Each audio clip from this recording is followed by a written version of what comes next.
وجہ سے کہ وہ چند سیکنڈ کا دورہ ہوتا ہے کہ چند سیکنڈ کے لیے انسان سب کچھ بھول جاتا ہے، اس کو یہ بھی بھول جاتا ہے میں کون ہوں، میرے بچوں کے نام کیا ہیں، میرے بھائیوں کے والدین کون ہیں، یعنی چند سیکنڈ کے لیے وہ بالکل جو ہے وہ ذہنی طور پر غیر حاضر ہو جاتا ہے اور اس کو یہ دورہ پڑتا ہے اور پھر چند سیکنڈ کے بعد، آدھے منٹ کے بعد، 1 منٹ کے بعد ٹھیک ہو جاتا ہے۔ اور یہ جو مرگی کی آپ کہہ لیں قسم ہے، یہ تو بہت زیادہ عام ہے اور خاص طور پر آج کل کے دور میں یہ مرگی بہت عام ہو چکی ہے، یعنی کمپیوٹر کے زیادہ استعمال کی وجہ سے اور موبائل کے زیادہ استعمال کی وجہ سے مرگی کا یہ والا دورہ جو چند سیکنڈ کے لیے انسان کو پڑتا ہے اور انسان چند سیکنڈ کے لیے ہر چیز سے بیگانہ ہو جاتا ہے اور بھول جاتا ہے وہ کہ میں کہاں کھڑا ہوں، کیا کر رہا ہوں، میں کس لیے آیا تھا، کیا کام میں نے کرنا تھا چند سیکنڈ کے لیے۔ تو یہ مرگی کا دورہ بہت عام ہے اور یہ موبائل اور کمپیوٹر کے کثرت استعمال کی وجہ سے دماغ کے اندر اس قسم کے خلل واقع ہو کر یہ مرگی کا دورہ پڑتا ہے۔ اسی طرح مرگی کے عضوی مرگی کے اندر یہ بھی ہوتا ہے کہ بعض اوقات جب دورہ پڑتا ہے تو اس انسان کا جسم جو ہے وہ تختے کی طرح بالکل سخت ہو جاتا ہے اور پھر دھڑل کر کے نیچے گرتا ہے، یا بعض اوقات بالکل ڈھیلا ہو جاتا ہے۔ عضوی مرگی اور جناتی مرگی، ان دونوں میں فرق کیسے کریں گے؟ یعنی ہمیں کیسے پتہ چلے گا کہ اس آدمی کو جو دورہ پڑا ہے یہ اس کی عضوی مرگی ہے، یعنی اس کی طبی مرگی ہے جیسے ہم کہہ سکتے ہیں، یعنی اس کے دماغ کے اندر کوئی خلل واقع ہوا ہے، دماغ کے اندر کوئی مسئلہ ہے، یا جنات نے اس پر کوئی ایسا اثرات ڈالے ہیں جس کی وجہ سے اس کو مرگی کی طرح کا دورہ پڑا ہے۔ تو اس میں ہم فرق کیسے کریں گے؟ یعنی عضوی مرگی اور جناتی مرگی میں فرق کیسے کریں گے؟ تو اس کے فرق چند علامات کے ذریعے یہ فرق جو ہے وہ ظاہر ہوتا ہے۔ مثلا جناتی جو مرگی ہوگی اس کی ایک علامت یہ ہوتی ہے کہ اس میں مریض جو ہوتا ہے اس کی مٹھیاں بند ہو جاتی ہیں ایسے، اور خاص طور پر بعض اوقات اس کے انگوٹھے جو ہے نا یہ بھی اندر آ جاتے ہیں، جب اسے دورہ پڑتا ہے نا تو اس کے انگوٹھے اپنے اندر کر کے وہ ایسے مٹھیاں بند کر دیتا ہے۔ یہ اس بات کی علامت ہوتی ہے کہ یہ جو مرگی کا دورہ ہے یہ جناتی مرگی ہے، ٹھیک ہے جی۔ اسی طرح وہ گر جاتا ہے، منہ سے جھاگ نکلنا شروع ہو جاتی ہے۔ خیر یہ جھاگ نکلنا یا پیشاب نکلنا یہ تو خیر دوسری مرگی میں بھی ہوتا ہے، لیکن یہ خاص طور پر یہ ایک علامت ہے کہ مٹھیاں بند کر کے انگوٹھے اندر کر کے اس طرح کر دینا، یہ اس بات کی علامت ہے کہ یہ عضوی مرگی نہیں ہے بلکہ جناتی مرگی ہے اور جنات کا اثر ہے، ٹھیک ہے جی۔ اسی طرح دوسرا فرق یہ ہے کہ عضوی مرگی جو ہوتی ہے اس میں مریض پر بغیر کسی وجہ سے دورہ پڑتا ہے، کسی بھی وقت اچانک دورہ پڑ جاتا ہے، بعض اوقات رات کو سوئے نیند میں دورہ پڑ جاتا ہے، دن کو بھی پڑ جاتا ہے، رات کو بھی، کسی بھی وقت اچانک بغیر کسی وجہ کے اچانک ہی دورہ پڑ جاتا ہے، یہ عضوی مرگی ہوتی ہے عام طور پر۔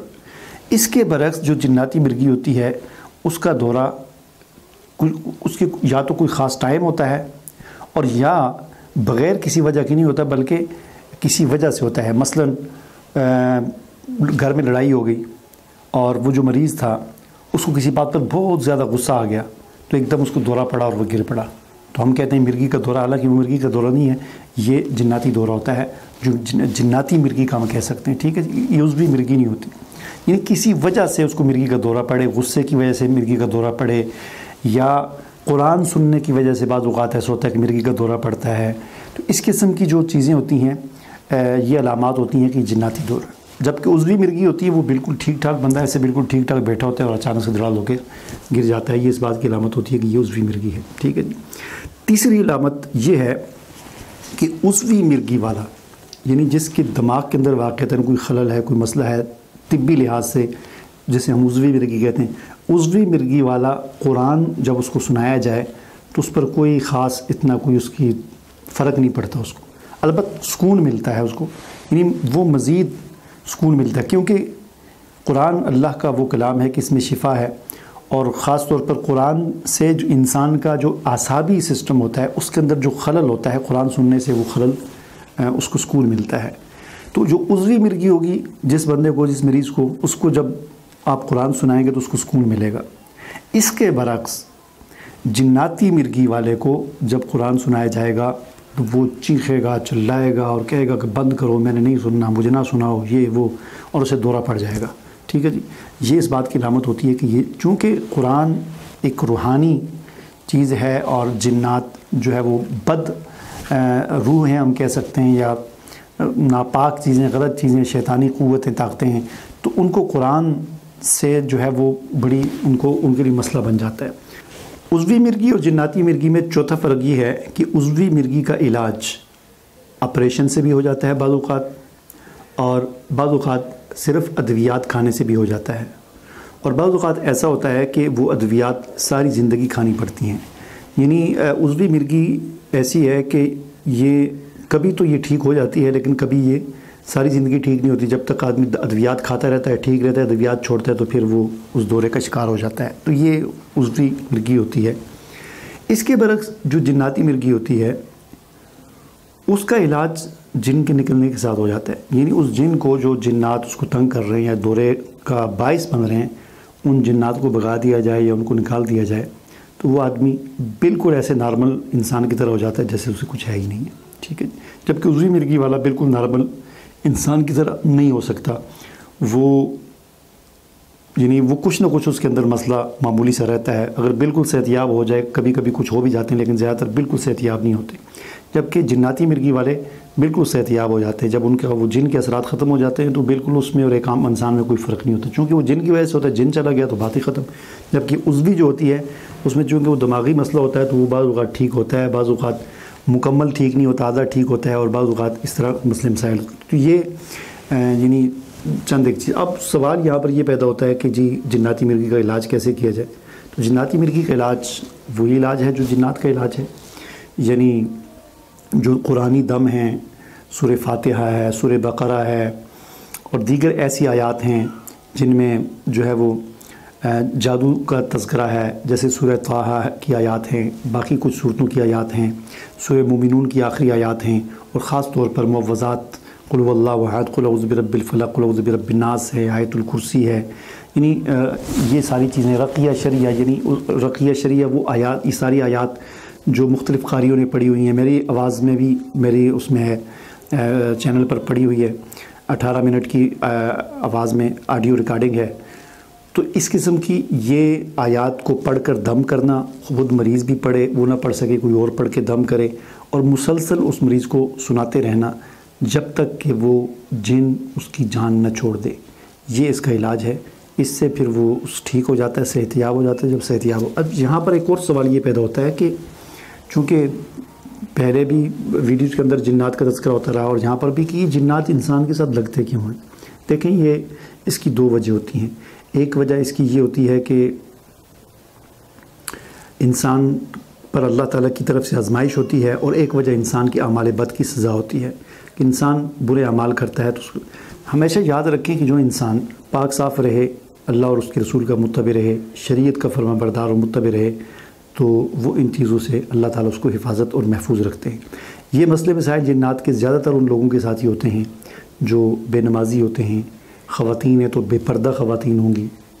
وہ کوئی محرم غیر محرم کی ان کے یہاں کوئی تمیز کا وہ تصور ہی ختم کر دیا انہوں نے کہ میں عورت ہوں، مجھے پردہ کرنا چاہیے۔ غیر محرم اللہ کے رسول کا حکم ہے کہ میں اپنے آپ کو غیر محرم مردوں کے سامنے اپنا چہرہ، اپنا سر یہ ننگا نہ کروں۔ تو یہ تصور جب ختم ہو جاتا ہے خاص طور پر، تو پھر ایسی خواتین کے ساتھ یہ مسئلے مسائل بہت زیادہ ہو جاتے ہیں، تو یہ اللہ کی طرف سے ایک عذاب ہوتا ہے ان پر۔ بہرحال اس عذاب سے نکلنے کی صورت یہی ہے توبہ کیا جائے اور پورے طور پر اللہ اور اس کے رسول کے دین کی اتباع کی جائے، فرما بردار بنا جائے، قرآن پاک کی تلاوت کی جائے، قرآن پاک کو ترجمے کے ساتھ پڑھا جائے اور اس پر عمل کرنے کی کوشش کی جائے۔ مجھے امید ہے کہ جو بات میں آپ کو سمجھانا چاہتا تھا وہ آپ کو سمجھ آ گئی ہوگی۔ مجھے اجازت دیجیے، اللہ حافظ۔